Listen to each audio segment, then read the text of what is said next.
What were humans doing 10,000 years ago?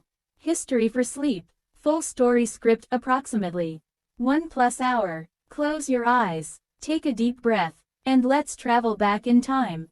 Not just a few centuries. Not just 1,000 years. But 10,000 years into the past. The year would be roughly 8,000 BCE.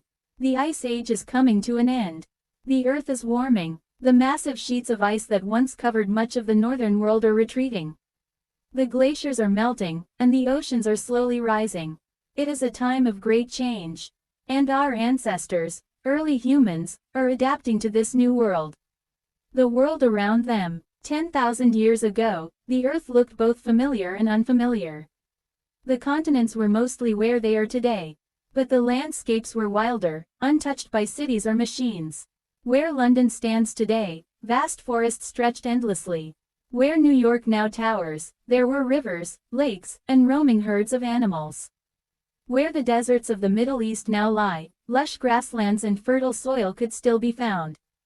The air was fresher, filled with the scent of pine and damp earth. The nights were darker, lit only by the flicker of fire, the glow of the moon, and the countless stars above. The people of the time.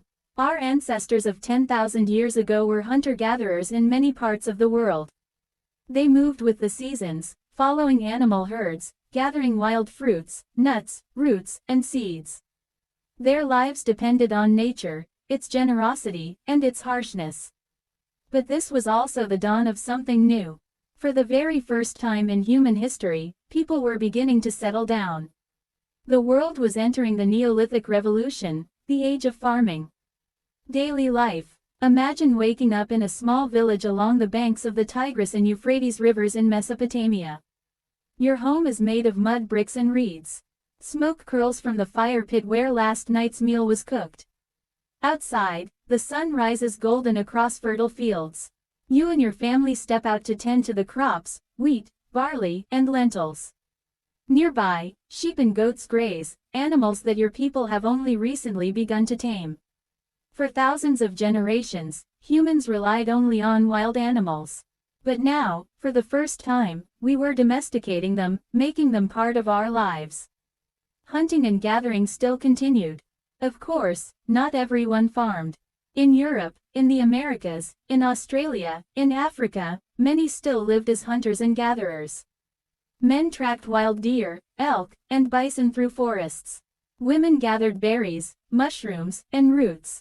Children learned by watching their elders, their small hands practicing with stone tools.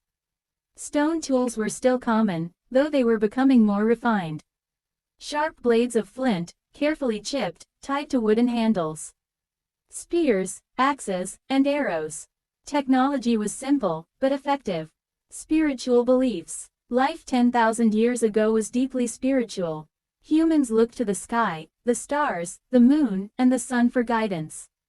They buried their dead with care, sometimes with tools, jewelry, or food, suggesting belief in an afterlife. Caves and sacred sites were decorated with paintings and carvings.